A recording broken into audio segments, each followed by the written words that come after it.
Hallelujah. आप समूह को ऑनलाइन हो या ऑफलाइन, जहाँ से भी आप सारा संसार भर में से जहाँ से ये वचन को सुन रहे हैं, आप समूह को मसीह अभिवादन, जय मसीह की। सही में हम लोग परमेश्वर को धन्यवाद करते हैं। परमेश्वर में हम लोग धन्यवाद दिए हैं क्योंकि परमेश्वर ने आप और मुझे यह समय दिया है। व्यवस्था विवरण 8:11 से 14 यहाँ ऐसा लिखा है, सुनिएगा आप लोग। इसलिए सावधान रहना, कहीं ऐसा न हो कि अपने परमेश्वर यहोवा को भूलकर उसकी जो जो आज्ञा, नियम और विधि मैं आज तुझे सुनाता हूं उनका मानना छोड़ दे। ऐसा न हो कि जब तू खाकर तृप्त हो और अच्छे अच्छे घर बनाकर उनमें रहने लगे और तेरी गाय बैल और भेड़ बकरियां की बढ़ती हो और तेरा सोना चांदी और तेरा सब प्रकार का धन बढ़ जाए, तब तेरी मन में अहंकार समा जाए और तू अपने परमेश्वर यहोवा को भूल जाए जो तुझको दासता के घर से अर्थात मिस्र देश से निकाल लाया है। आइए हम लोग प्रार्थना करें। पवित्र परमेश्वर पिता, तेरी नाम की बड़ाई करते हैं, तेरे नाम की शुक्रगुजार करते हैं। प्रभु, आज का भोर का समय विशेषकर वचन तूने हम लोग को दिया प्रभु, वचन से जो बोलने चाहता है मंडली के साथ और सारे सुनने वालों के साथ वो वचन से बोल, बातचीत कर। बोलने वाला मैं नहीं, तू मुझ में होके बोल प्रभु। मेरा होठों को अभिषेक कर, हर एक डिस्टर्ब करने वाली आत्मा को यीशु के नाम में डांटते हैं प्रभु। तो अनुग्रह कर और महिमा कर ले यीशु के नाम में, आमेन। हालेलुया। मेरे प्रिय, आज का शीर्षक मैंने दिया है बोस्टिंग, घमंड। हिंदी में दूसरा अहंकार होता है। यह वचन कहता है कि आप जानते हैं घमंड अर्थात अहंकार का परिणाम यह होता कि अपनी ही उपलब्धियों के लिए परमेश्वर को श्रेय या सम्मान न देना। मैंने यह किया, मेरा बल बुद्धि ताकत के द्वारा ही किया, मैं काम नहीं करता था तो ये कहां होता। लेकिन ये भुतला जाना कि प्रभु तूने मुझे भला चंगा रखा, तूने मुझे यह समय देखने में मौका दिया, इसलिए मैंने यह काम किया। प्रभु तुझे धन्यवाद। देने के बदले मैंने किया। कहा प्रभु ने किया? प्रभु तो मैं इतना आपद विपद ने कुछ नहीं किया ना। प्रभु ने अपने आप में अहंकार में फल जाना, प्रभु को सम्मान नहीं देना और उसके बदले स्वयं पर घमंड करते रहना, उसको बोलता अहंकार। इसलिए यह वचन जो व्यवस्था विवरण में आपने पढ़े या सुने, यहां बोलता तुम जब धनी बनोगे, तुम्हारा घर होगा, लत्ता कपड़ा बढ़िया होगा, बाल बच्चा नौकरी वाले बनेंगे, खा के तृप्त होके शांति के साथ रहोगे और मुझे बुतला जाओगे, कहोगे परमेश्वर ने क्या किया है। मेरे प्रियो, बार बार मैं बोलता हूं परमेश्वर में हम लोग का अहंकारी नहीं बनना है। कई बार पास्टर जी, फादर जी, भैया जी प्रार्थना कर दीजिए मेरा ये हो जाए, काम बन जाए, घर बन जाए, नौकरी लग जाए, गाड़ी घोड़ा आ जाए। हो जाने के बाद ये तो मेरा पैसा से है ना, मैं पढ़ा लिखा था तभी ना नौकरी मिला। हाँ, मैं सुंदरी थी तब ना इतना सुंदर लड़का आया, या मैं सुंदर था तब ना इतना सुंदरी लड़की आई, इस सारा मेरा है। मेरे प्रिय, इस सारा अहंकार होता, उसी को बोलता अहंकार, उसी को बोलता घमंड। मेरे प्रियो, जब मन में ऐसा आता तब वचन क्या कहता आज, इसलिए मैंने घमंड सब्जेक्ट निकाला। एर्मिया का पुस्तक खोलने की जरूरत नहीं, 9 अध्याय का 23 पद में बोलता बुद्धिमान लोग अपना बुद्धि में घमंड ना करे, धनवान लोग अपना धन में भी घमंड ना करे बोलता है। बुद्धिमान लोग अपना बुद्धि में घमंड ना करना बोलता। बुद्धि का श्रेय कौन है? परमेश्वर है। यदि आप याकूब का पुस्तक पढ़ें 4 अध्याय, याकूब 4:13 से 16, याकूब 4:13 से 16।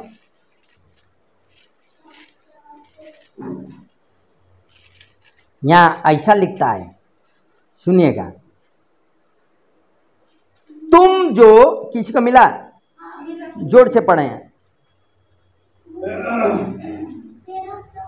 हाँ, याकूब 4 का।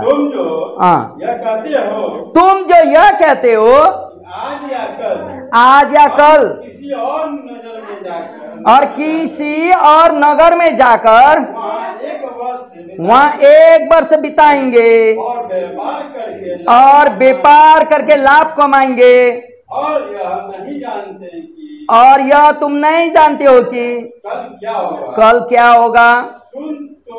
सुन तो लो, तुम्हारा जीवन है ही, तुम्हारा जीवन है ही क्या।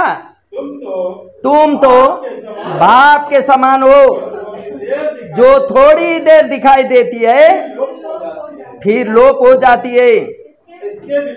इसके विपरीत तुम्हें यह कहना चाहिए, क्या कहना चाहिए था। यदि प्रभु चाहे तो यदि प्रभु चाहे तो हम जीवित रहेंगे हम जीवित रहेंगे और यह वह काम भी करेंगे। और यह वह काम भी करेंगे। पर अब तुम अपने डिंग मारने पर घमंड करते हो। सब घमंड बुरा होता है। ऐसे सब प्रकार की घमंड बुरा होता है मेरे प्रियो। योजना बनाना तर्जुमा बनाना ये अच्छी बात है, लेकिन चलो कल हम दिल्ली में भाग जाएंगे, कल फलाना शहर में जाएंगे, इस शहर में जाएंगे, हम लोग कमा लेंगे, बक्कू कमाएंगे। पैसा कमाने के बाद तो प्रभु को देने में हो जाता है ना। लेकिन प्रभु बोलता पैसा से ज्यादा जीवन का मूल्य है ना। यहाँ भाप के समान है। भाप जानते ना, खाना बनाते चाय पकाते समय किल्ती का ऊपर में आता भाप। जीवन कुछ नहीं, अभी है, कल क्या होगा मालूम नहीं। इसलिए प्रभु का वचन कहता यदि जीवित रहेंगे तो यह काम करेंगे। यह ना बोलना चाहिए था तुझे, मैं जाऊंगा और काम करूंगा, ये करूंगा वो करूंगा, जाते जाते खत्म हो जाओगे। तो वचन यही बोलता। आजकल मालूम है आपको, लोग ऐसे खड़े खड़े चाय पी लिया, हार्ट अटैक हो गया, मर गया। आकाश भी बता रहा था दुनिया का ऐसा हो रहा है। तो हम कौन है, 6 दिन काम करते हुए 1 दिन प्रभु मांगता, वो भी हम लोग दे नहीं सकते। प्रभु बोलता क्या है, तो न्याय का दिन तो हम लोग को चुकाना है ना। इसलिए मेरे प्रिय, आज मैंने घमंड सब्जेक्ट को रखें। फिर आपके पास वचन है तो लूका रचित सुसमाचार पहला भी हम पढ़ चुके हैं, फिर हम पढ़ने चाहते हैं 18 अध्याय, लूका 18 10 से 14। लूका 18 का 10 से 14, लूका 18 का 10 से 14। Gospel Luke chapter 18 10 to 14। हाँ, जोर से। मनुष्य मंदिर में प्रार्थना करने के लिए गए। हाँ, एक फरीसी था और दूसरा चुंगी लेने वाला। फरीसी खड़ा होकर अपने मन में यो प्रार्थना करने लगा कि हे परमेश्वर, मैं तेरा धन्यवाद करता हूँ कि दूसरे मनुष्यों के समान अंधेर करने वाला, अन्याय और व्यभिचारियों नहीं। मेरे प्रियो यहाँ सुने, 2 जन मंदिर में जा रहे हैं, यीशु कहानी को बता रहे हैं दृष्टांत। दोनों जन खड़े हैं, अब पहला वाला प्रार्थना कर रहे हैं, प्रभु ये दूसरा आदमी जैसा हम नहीं है, चुंगी लेने वाला, हाँ झूठ बोलने वाला, ऐसा नहीं है। हम तो तुझे क्या क्या है यहाँ बोलता क्या है, मैं तो तेरा धन्यवाद करता हूँ। हाँ धन्यवाद करता हूँ प्रभु, मनुष्य के समान अंधेर करने वाला, अन्याय और बेविचारी नहीं हूँ, और ना इसे चुंगी लेने वालों और नहीं तो ये मेरे पास खड़े है ना, ये चुंगी लेने का जैसा भी हम नहीं हूँ। और मैं सप्ताह में अपने मन में यो प्रार्थना करने लगा, यह प्रार्थना नहीं, उसने बोला 12 पद, मैं चुंगी लेने वाला का समान नहीं, 2 बार उपवास भी करता हूँ प्रभु, मैं जितना भी कमाता हूँ ना 10वांश भी प्रभु तुझे देता हूँ। चुंगी लेने वालों ने दूर खड़े होकर ईश्वर की ओर आंखें उठाना, चुंगी लेने वाला दूर खड़े होके आंखें उठा के ईश्वर की ओर प्रार्थना करता है, वरन अपनी छाती पीट रो रो के प्रार्थना करता है, हे परमेश्वर, मुझ पापी पर दया कर। दया कर प्रभु मुझ पापी पर, तुमसे कहता हूँ, मैं तुमसे कहता हूँ। वह दूसरा नहीं परंतु यही मनुष्य धर्मी का हालेलुया। यहाँ रोके मेरे प्रियो, बढ़ गया। यहाँ अपने आप में घमंड करना परमेश्वर का दृष्टि में घृणित है। अपने आप में घमंड करना परमेश्वर का दृष्टि में घृणित है और परमेश्वर की ओर से लज्जाजनक दंड को लाता है। मेरे प्रियो, 2 जन प्रभु ने कहानी में बताया, 2 जन प्रार्थना करने खड़े रहे।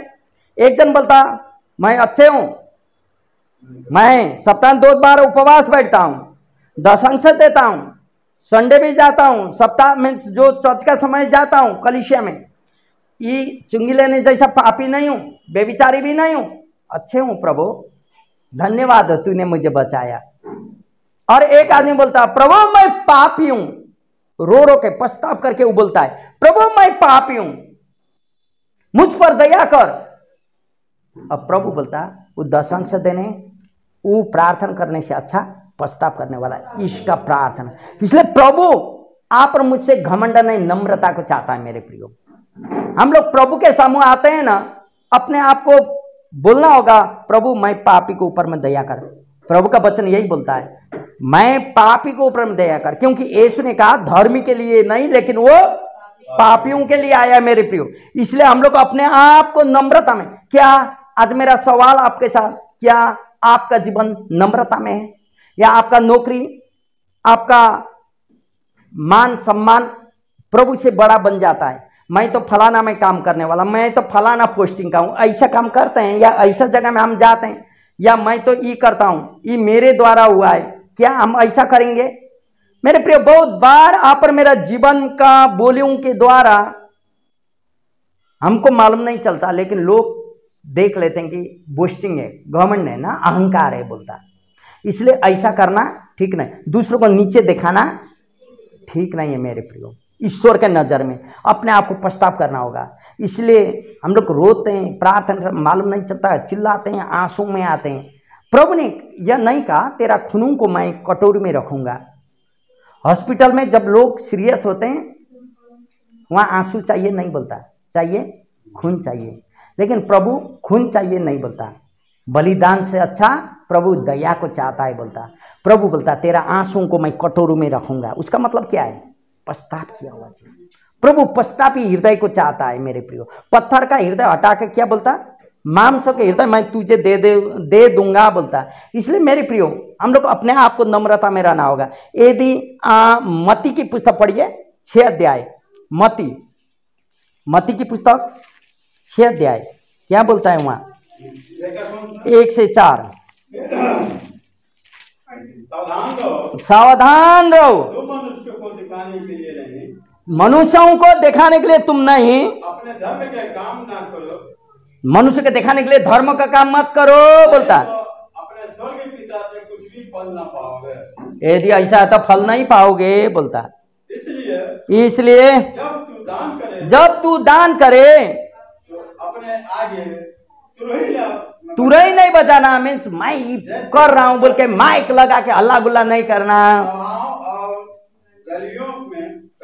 हाँ आप देख लिए हैं ना, माइक लगा के हम ये कर रहे हैं बोल के, ऐसा नहीं करना है। बड़ाई करे, वाह इतना पूजा पाठ किया, इतना धर्म का काम किया,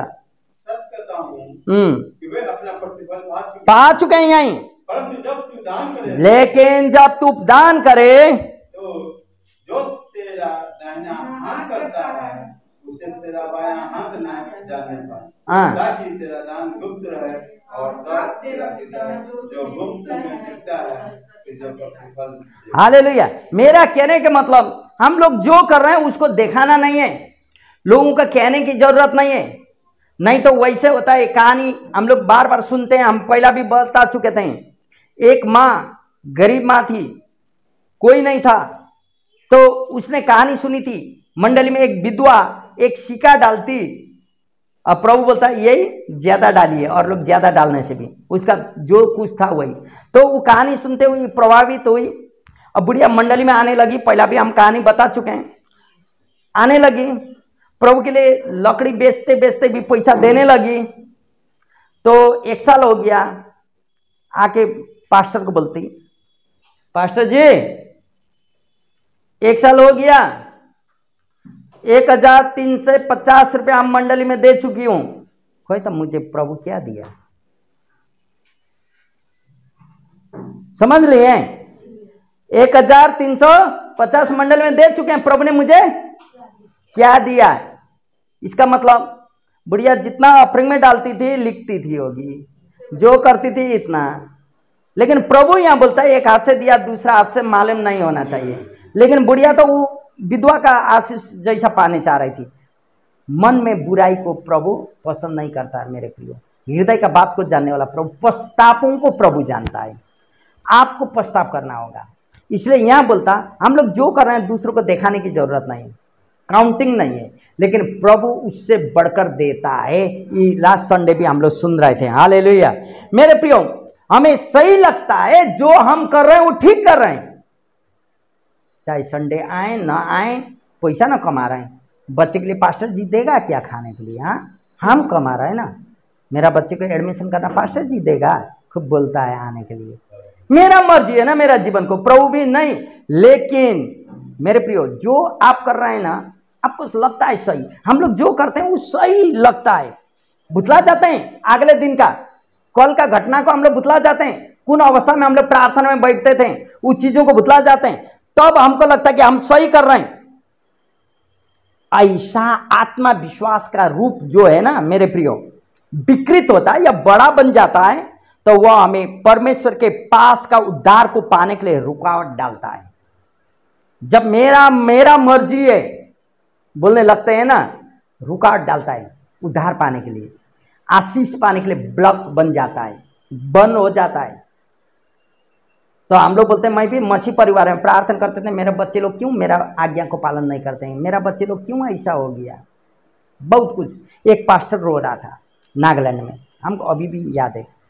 हम इतना प्रार्थना करते हैं मेरा बच्चे लोग, लेकिन मैं प्रार्थना करते हैं बाहर जाके, बच्चे लोग क्या करते थे हमको मालूम नहीं। तो बाद में मालूम चला, संडे का दिन उन लोगों का मीटिंग होता था। एक अविश्वासी मुस्लिम भाई के साथ बेटी भाग गई, 16 साल का। पास्टर का दिल बहुत रोआ, हम लोग अपने भैया हैं। मेरा कहने का मतलब मेरे प्रियो, आप और हम जो कर रहे हैं बच्चे के लिए उदाहरण का जीवन जी रहे हैं। अभी हम लोग यहाँ देख रहे थे, माँ बैठ रही, बच्ची भी बैठ रही, माँ उठ रही, बच्ची भी उठ रही। हम लोग टीचर हैं ना, माँ लोग, बच्चे लोग हम लोग को फॉलो करता है।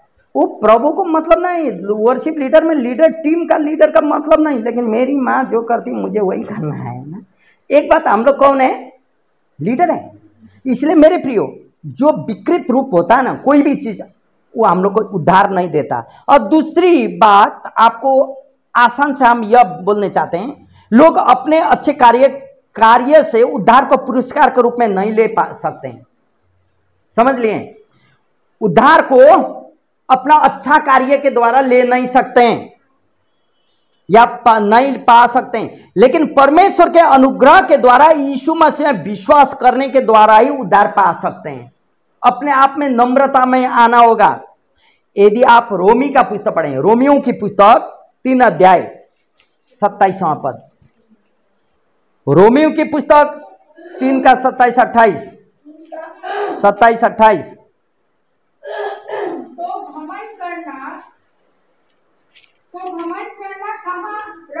तो घमंड करना कहाँ रहा?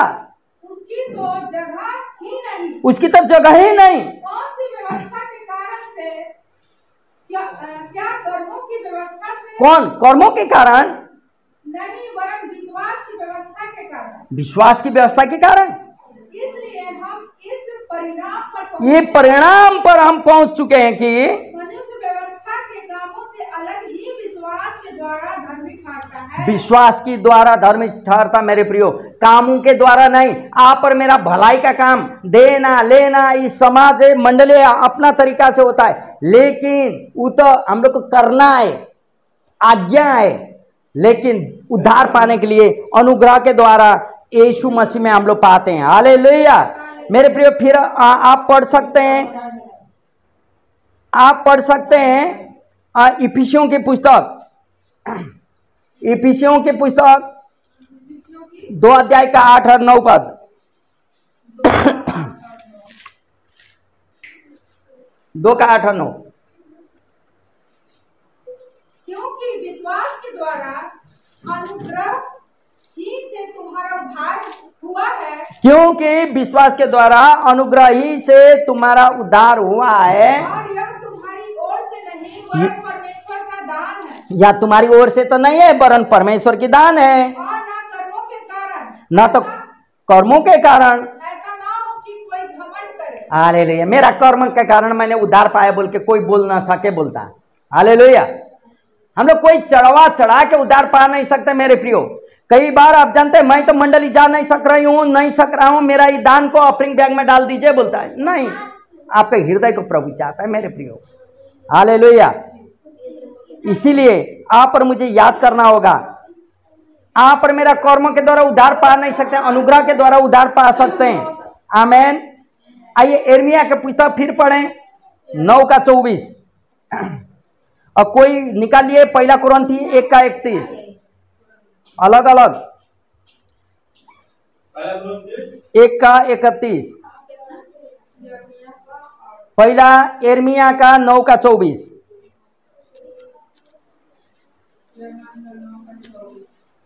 मिला? पढ़े कहाँ का कौन पढ़ रहा है? ताकि जैसा लिखा ताकि जैसा लिखा वैसा ही हो, वैसा ही हो। घमंड करे वो प्रभु में घमंड करे, जो घमंड करे वो प्रभु में घमंड, अपना काम में नहीं, अपना जॉब में नहीं, अपना स्वास्थ्य में नहीं, अपना धन संपत्ति में नहीं, लेकिन प्रभु यीशु में घमंड करे। और यिर्मयाह 9:24 परंतु जो घमंड करे वह इसी बात पर घमंड करे, परंतु जो घमंड करे इसी बात पर घमंड करे, वह मुझे जानता है और समझता है। आमीन। मेरे पीछे बोलिए मेरे प्रिय सब लोग, मेरे पीछे बोलिएगा। परंतु जो घमंड करे वह इसी बात पर घमंड करे कि वह मुझे जानता है और समझता है कि मैं ही वह यहोवा परमेश्वर हूं जो पृथ्वी पर करुणा, न्याय और धर्म के काम करता हूं, क्योंकि मैं इन्हीं बातों से प्रसन्न रहता हूं। हालेलुया। मेरे प्रिय, मेरा शीर्षक घमंड, अहंकार। घमंड करना तो करना अपना काम में, धंधा में, कार्य में नहीं, वो तो बाप के समान है, प्रभु बोल दिया। लेकिन करना तो किस में? मैं उसको जानता हूं। हालेलुया। धन नहीं है, संपत्ति नहीं, लेकिन मैं उसको जानता हूं, एक दिन उसके साथ मैं जाऊंगा। इसी बात में घमंड करना बोलता है। कुरिन्थी, 1 कुरिन्थी का क्या पढ़े आप क्या पढ़े थे? ताकि जैसा लिखा घमंड करे तो वैसा ही हो, जो घमंड करे तो प्रभु में घमंड करे। हालेलुया। फिर बोले जो घमंड करे वो प्रभु में घमंड करे। 1 कुरिन्थियों 6:1, 1 कुरिन्थियों 1:31। हालेलुया। प्रभु को मैं घमंड करना है और मैं घमंड नहीं करना है। हालेलुया। मेरे प्रियो, इंसानों को अपने कार्य पर नहीं, लेकिन परमेश्वर के कार्यों पर घमंड करना चाहिए। आपका बाल बच्चा पढ़ रहे हैं, ये लोग बड़े बनेंगे, प्रभु ने हम लोग को चौकीदारी दिया है ना, वो लोगों को बढ़ाने, पिलाने, खिलाने के लिए। एक दिन वो लोग करेंगे। घमंड इसमें कि मेरे बच्चा बहुत अच्छा बना, नहीं, अच्छा बजाता है नहीं, लेकिन प्रभु ने बुद्धि भी दिया। प्रभु धन्यवाद तुझे, हमको प्रभु में घमंड करना है। हालेलुया। आमेन। तो पौलुस घमंड करने की बात में उत्तर देने के लिए यहां घमंड शब्द का उल्लेख करता है, दूसरा में नहीं। 2 कुरिन्थी का पुस्तक आप पढ़े तो 10:8 पद, 2 कुरिन्थी 10:8, 10:8 पढ़े। क्योंकि यदि मैं उस अधिकार के विषय में और भी घमंड दिखाऊं तो जो प्रभु ने तुम्हारे बिगाड़ने के लिए नहीं, बनाने के लिए हमें दिया। हालेलुया। और भी घमंड करूं, बिगाड़ने के लिए नहीं, संपारने के लिए प्रभु ने मुझे दिया है। बोलिए तो लज्जित ना रहूं। आमेन। हालेलुया। क्योंकि मैं प्रभु में घमंड करता हूं। आमेन। फिर आपको हम लास्ट में एक पद पढ़ने चाहता हूं मेरे प्रियो, 2 कुरिन्थियों 11:23 से 30 तक हम पढ़ रहा हूं। सुनिएगा, आप लोग सुने। क्या वे ही मसीह के सेवक हैं। मैं पागल के समान कहता हूं, मैं उनसे बढ़कर हूं। अधिक परिश्रम करने में, बार बार कैद होने में, कोड़े खाने में, बार बार मृत्यु के जोखिम में। 5 बार मैंने यहूदियों के हाथ से 39 कोड़े खाए। 3 बार मैंने बेतें खाई। 1 बार मुझ पर पथराव किया गया। 3 बार जहाज जिन पर मैं चढ़ा था टूट गया। 1 रात दिन मैंने समुद्र में काटा। मैं बार बार यात्राओं में, नदियों के जोखिम में, डाकुओं के जोखिम में, अपने जाति वालों के जोखिम में, अन्य जातियों के जोखिम में, नगरों में जोखिम में, जंगल में जोखिम में, समुद्र में जोखिम में और झूठे भाइयों के बीच जोखिम में रहा। परिश्रम और कष्ट में, बार बार जागते रहने में, भूख प्यास में, बार बार उपवास करने में, जाड़े में उघाड़े रहने में और अन्य बातों को छोड़कर जिनका वर्णन मैं नहीं करता, सब कलीसियाओं की चिंता प्रतिदिन मुझे दबाती है। क्यों कि किसकी निर्बलता में से मैं निर्बल नहीं होता, किसके ठोकर खाने से मेरा जी नहीं दुखता। यदि घमंड करना अवश्य है तो मैं अपनी निर्बलता की बातों पर घमंड करूंगा। हालेलुया। बार बार छी दूर दूर मुझे कहा, ई बात वो बात कहने लगे लोग। क्या हम उत्तर कैसे देते हैं मेरे प्रियो? मेरा निर्बलता में मुझे घमंड करना होगा, मैं प्रभु में घमंड करना होगा। हालेलुया। पौलुस जानता था घमंड नहीं करना चाहिए, लेकिन करना है तो उसमें करना है। मेरे प्रियो, आप किस बात पर घमंड कर रहे हैं? मेरा सवाल आपके पास है। आप लोग जितना भी सुन रहे हैं मेरे प्रियो, आपका घमंड किस पर है? क्या आपका नौकरी, आपका गाड़ी, आपका घोड़ा, आपका काम, आपका स्वास्थ्य, आपका धन संपत्ति? मेरे प्रियो, वो बाप के समान है, एक दिन चला जाएगा। घमंड करना है तो हम लोग उसको जानते हैं। हालेलुया। यही बात में घमंड करना होगा। आप सबों को मैं यही बोलते हुए उत्साहित करना चाहता हूँ। प्रभु आशीष करे। जय मसीह।